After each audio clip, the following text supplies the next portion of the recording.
a different fight this time around in the main event. So I'm just curious kind of what you thought of Israel Adesanya's performance tonight. Yeah, I mean, listen, Whitaker came in ready and in better shape, and obviously mentally in a much better place than he was in the first fight.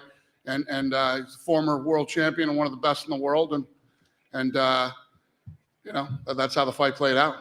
There was a lot was made of him signing this massive new contract. So, I mean, obviously you're committed to him. Where do you see the future for this guy? I mean, is this somebody that you'd be able to be a cornerstone of the company moving forward? Listen, he's the champ. He continues to win, and that's just the way it works. The more you win, the more you do, the more you make.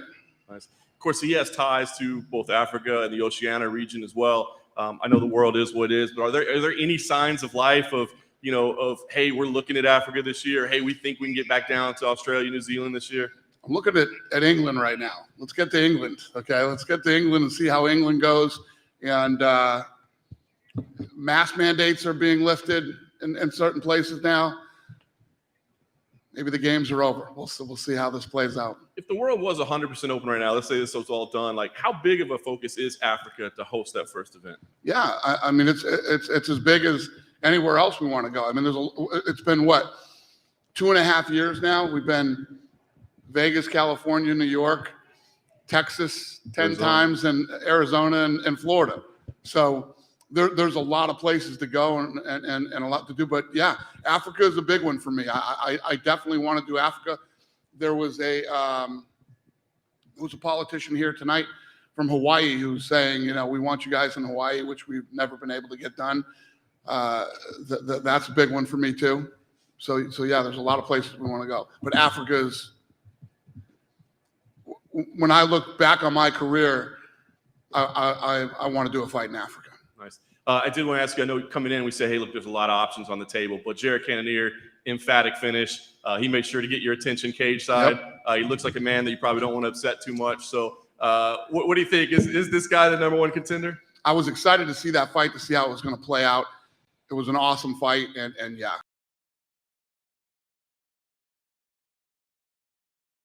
Makes sense? Is that too quick? I don't know. Listen, that's the other thing that I love about that kid. He wants to fight all the time, so we'll see what happens. I do want to ask you real quick about a unique character, Roxanne Mota Ferry. Obviously, called it an end tonight. I just wanted to ask you kind of your thoughts on her career as a whole, her impact. I mean, just a unique character. I love her. She's a great human being. You know, she's always tough and durable. She brings it, and she's had a pretty stellar career here at the UFC. So, you know, she lives in Vegas. I'm sure she'll be around, you know, the office still. And yeah, we love her. This is her house, so she's welcome there anytime she wants. Nice. Last thing I want to ask, you couldn't help but notice the chants of Joe Rogan throughout the night. There was some vocal support. I guess, what can you say about his absence? I know there was a line that it was a conflict of schedule, but I don't think many people were buying into that. There's no conflict of schedule. Joe Rogan didn't work tonight. Joe Rogan could have worked tonight. Rogan. Did he elect not to? Yeah. Joe Rogan had, I don't know what Joe Rogan had to do. You guys will have to ask Joe Rogan, but you know, there was no Joe couldn't work or anything like that. I know that came out. It's total bullshit. Okay. So you expect him back in March in Vegas? Whenever he's going to work again, he'll be working. Yeah. Yeah, right here. Did you announce the bonuses at the beginning of this? I did not. Thank you. Cannonier, Tai Tuivasa, and the Andrade fight was fight of the night. Well, speaking of Tai, what did you make of his performance in there? Awesome fight. I mean, that's another one. You know, those two are going to get in there. Once they loosened up and started letting them go, it was going to be an interesting night. He looked good. He won. He won the. No, he wants he won the bonus. He wants you to do that shooty. Oh, Jesus Christ! I'm not getting out of this thing, am I? Yeah. I'll see you in a minute. All right. Do it on stage, Dana, please. Well, I know you spoke highly of Roxanne Modafferi. What do you make of Casey O'Neill? Undefeated in the UFC, said she accepted the villain role, said she'll be the best bad guy if that's what you want her to be. Yeah, and Roxanne, you know, the thing about Roxanne is she's very unassuming, you know, but she's a very tough, durable, awkward fighter to fight, and Casey beat her tonight. So, you know, she walked up to me on stage during the weigh-in and said, "I'm going to be your next world champion." So I like her attitude. I like the way she fights. She's aggressive. She's tough. we'll see what she does. Then one more. What would you make of Bobby Green's performance? The broadcast said he looked better than ever against a very tough Nazareth.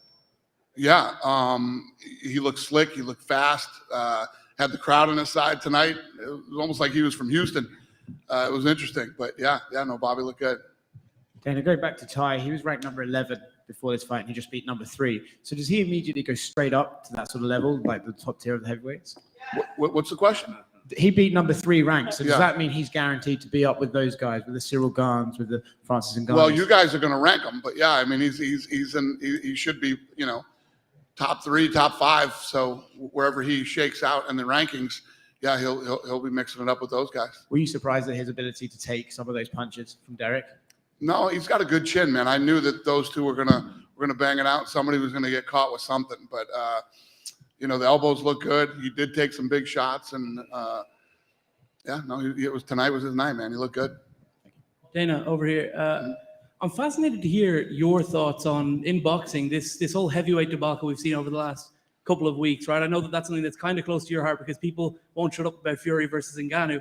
But what did you make of all of this talk and all of this stuff happening at the top heavyweights? And is that kind of indicative of the problems you've spoken about in the sport? Yeah. I mean, these guys are the fact that they're even talking about our guys is shows you where it's at. Boxing's been a mess for a long time, and it isn't going to get straightened up anytime soon. Will you be rooting for Dillian White and Anthony Joshua? Because if you have to work with a boxer for Ngannou later, you'd rather work with Eddie Hearn than Al Heyman or Bob Arum? I'm not doing jack shit with Bob Arum. But the other two guys I like. I like Al Heyman a lot, and I like Eddie Hearn very much. Dana, I'd be remiss if I didn't ask you. A song came out a couple of weeks ago about yourself by your good pal Jake Paul. Have you heard it, and what's your thoughts? I haven't seen it yet, no. Is it good? The music video is pretty intense. Chris Cyborg's in it. Antonio McKee's in it. What's intense mean? Is it good? It's a pretty good song, I think. Yeah, you like it? The lads over there didn't help with it, though. I think you're full of shit. That's what I think. All right, thank you very much. All right. Hey Dana, down here to your left. How did you score the main event? I think I had it. I think I had it 3-2. For Izzy. Yeah. And what do you think Rob did well in this fight that he wasn't able to do in the first one? Yeah, well, I thought he was going to shoot a lot more than he did. I thought he was going to go in for a lot more takedowns and really make Izzy work his wrestling. But he was aggressive. He was obviously way more aggressive this time. Was able to take the shots that Izzy did hit him with. I think he looked physically, mentally, and emotionally stronger in this fight than he did in the first one. You could tell in the first fight he was dealing with some issues and probably didn't have a great camp. And Obviously, he's lost twice, but could you see a path where he could get a third fight if Adesanya is still the champ? I don't know. I don't know. I don't know. Sitting right here, right now, I don't know. Last question. I never thought you'd be an Agent Orange fan. Yeah, big Asian Orange fan. Yeah, big. AL3 played it for me tonight in there too. I know that's what Is made that me. funny? I didn't think Dana had a punk stage. Yeah. Who knew? I was a punk once. Any other questions? Go ahead, sir. One more. Yes, sir. Derek Lewis, he's always been a fighter that comes to fight, but he seems to always come up short just a little bit. What does Derek Lewis play out in the landscape? Well, he doesn't always come up short. I mean, not always. up until tonight, he was the number 3 ranked guy in the world, which is a big deal. He's got the most knockouts in heavyweight history. And, he went in against a guy tonight who's on a 5-fight knockout streak. Younger, he fought a 29-year-old guy tonight. Derek Lewis is a bad boy, man. He's been a lot of fun to have in our heavyweight division here in the UFC, and obviously very beloved here in the town of Houston and around the world. I mean, he's a pretty big star for us. And I would say the exact opposite. If you looked at Derek Lewis coming into the UFC, I don't know if people would have expected him to do what he's accomplished here. He's become a huge superstar and done some pretty great things. I asked Derek Lewis once about winning the heavyweight championship, here, and he said he just wanted to pay for his damn house. Yeah, well, he did that. Type of guy he is. He definitely did that. Thank Now, you. he's made some money, and he's made a nice life for himself. And he's a good human being. He's one of these guys that when bad things happen, he's out there helping other people. And you know, he's a big, scary looking dude, but there's a big heart inside there. We like him a lot, and you know, we'll see what's next for him. Dana, right in front of you back here. Yep. A lot of talking about the heavyweight division. Obviously, you said you had met with Francis. Is there any update on John Jones or Stipe? Is that a fight that we could see those two? Yeah, yeah. I mean, we'll see here pretty soon how this all plays out. Jones, Stipe, Francis, and Ty now too. So, Thanks. thank you. Hey Dana, just at the back over here, Yep. mate. We didn't get to see you after 270, and I just wanted to ask you about Brandon Moreno and Davison Figueiredo. I mean, I think nobody would complain if we saw those guys fight on every single pay-per-view. But do you think we'll see a fourth fight? So he was just asking me if Adesanya and Whitaker would fight 3 times, and I'm like, nah, I don't know. I don't disagree with you, man. I mean, that fight for a 4th time, and I don't think anybody would disagree. I don't know. I think the fans want it too. It's crazy. It's one of those freak fights that just works 4 times, 5 times, 10 times. I don't know. We'll see. The bantamweight division as well is on fire at the moment. How impressed were you by Kyler Phillips and Douglas Andrade today?